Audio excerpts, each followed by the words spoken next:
Hi, I'm Old Norse specialist Dr. Jackson Crawford.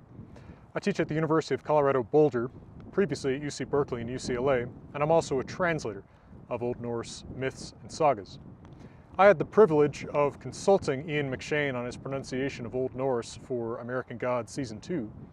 And in the episode that aired last night, at least as I'm speaking this, you got to hear him as Mr. Wednesday, or Odin, speaking stanza 2 from the poem Voluspa.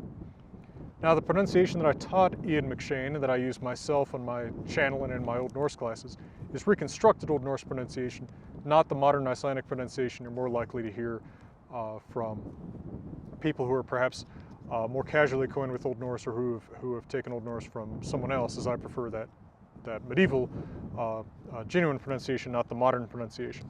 So here is what he said in that medieval pronunciation, and I'll link some videos about this in cards in the top right and in the end screen.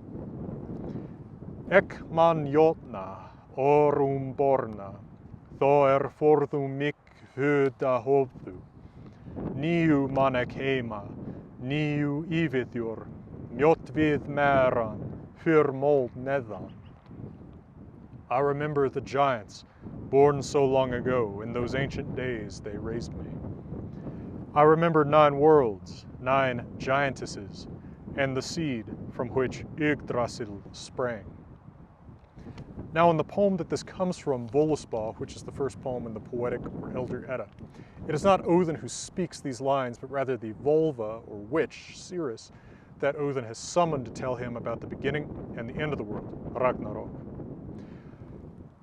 I hope that this has been somewhat informative, at least answered your question. And if you have other questions about Norse myth, I hope you'll check out my books as well as my many other videos about Norse mythology on this channel.